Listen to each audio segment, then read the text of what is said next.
Welcome to the Imperial Grandstand. My name is Alan Imperial, and today we're here at PAX East 2020, and I'm with Dan Sussman at the Harmonix booth, and we're here to talk about a brand new game called Fuser. So Dan, what can we know about this game? Fuser is a game that we've been working with NCSoft on for a long time. It's a music mixing game. You as the player are a DJ, you're mixing elements from some of the biggest songs in music history to make your own thing on stage in front of a giant audience at this never-ending, super vibrant, fun music festival. Awesome. Now, we could go into the music history of it because obviously there's a lot, but I want to know, for the last few iterations, you really try to go into having new controllers or new body movements. Here it's a traditional controller, and I know a lot of my friends are going to be very happy with that. Why in this direction?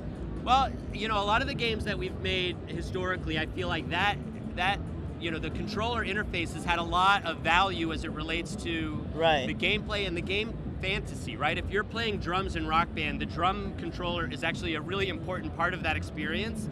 I think when we were thinking about Fuser and sort of the idea that you're mixing music and you're a DJ at this festival, I actually feel like I don't know that a peripheral is going to add anything, and in fact, there's something really refreshing about being able just to kind of get the game and play it on your Xbox controller, your PC controller, or your whatever, your PlayStation, your Switch, whatever it is, So Right, there's no learning curve with a new peripheral. Right. Kind of bringing it back to the beginnings with frequency. That's right, And yet, I think with frequency and amplitude, there was this sort of very abstract narrative, and I think for a lot of players, especially back then, the first question is who am I and what am I doing here, And right. and I never had that question, but I've logged so many hours on those games, right? Yeah. And I love them, and they're super immersive and fun and hypnotic, and yet the first time through, when we take them to shows like this, they were confusing to people. And really,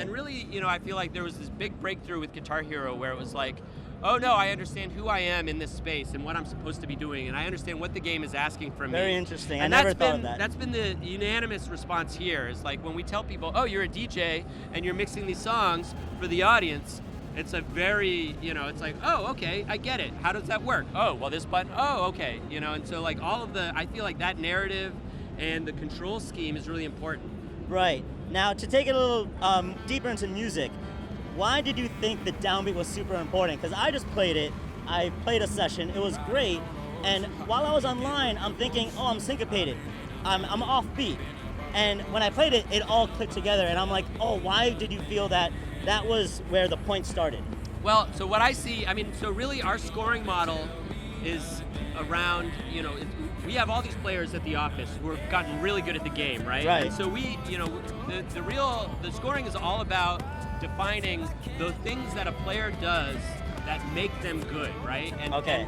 And that rhythmic activity is one of those things, where if you're not dropping on the beat, it's not like the mix is going to sound bad or out of sync, right? But good players, they know where those moments are in a song, and they can hit those section changes really strong, and they can hit those downbeats really strong. Those are musically meaningful moments, right? 100%. And so, for me, I'm looking for, elements that we can score that are skill-based and not kind of subjective quality, right? I don't want to tell a player we don't like your mix. You made a bad set of creative decisions. Okay. But we can say, oh, you know what?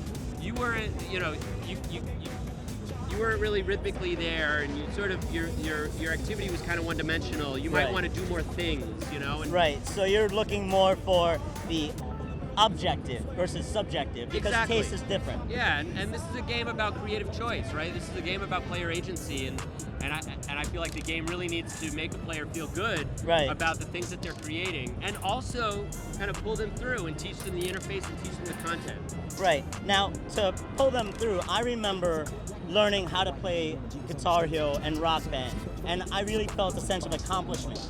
And some people I played with, they wanted to go to expert, or they just wanted to stay in easy and have fun.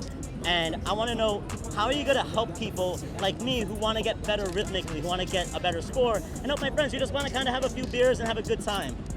So Fuser is a big game, okay? So we've got over 100 songs. Wow. We've got a narrative campaign with 6 stages, character creator, all nice. this stuff. And, thank goodness for the character creator. And the reason I mention that is that, you know, that gives us a lot of tools from a level design standpoint to kind of introduce you to the basics and then introduce you to a next layer of kind of second order mechanics, new mixing controls, all sorts of things. So what you're seeing here at PAX is like very basic in terms of the fundamentals. Oh yeah. And you know, I think we have a lot of tools at our disposal to really, you know, through gameplay, kind of have you master the basics and then introduce new things that you'll have to master in order to unlock new songs, unlock new stuff.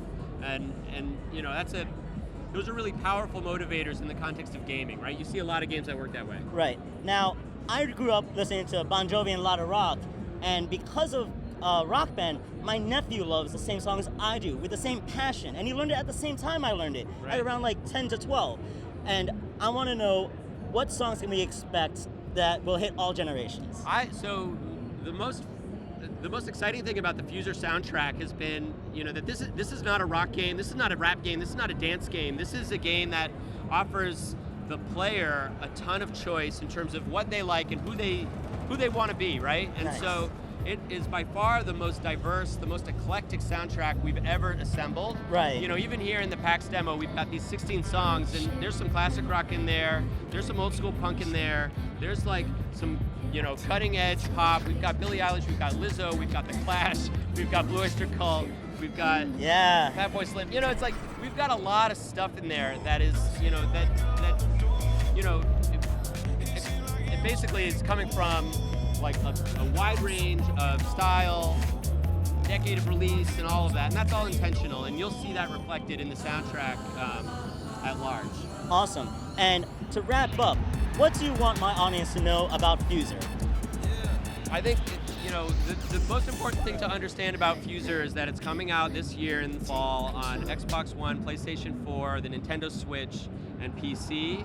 And this really represents, to me, you know, I've been at Harmonix forever, like for most of my adult life, and you know, I feel like every game we're sort of, you know, learning from the games that came before, and you know, this really represents everything that we've learned, you know, the institutional knowledge that we have at the studio about music games and everything else, and then also we've got a lot of fresh faces and you know, awesome new ideas about music games. So like for me, what I want everybody to understand is that this is a big deal. This is a huge kind of creative, like new thing coming from Harmonix, and we've done this before, and we're super psyched about it. I can't wait for fall 2020 because I know I'm gonna pre-order a copy. All right. Hope we didn't waste your time.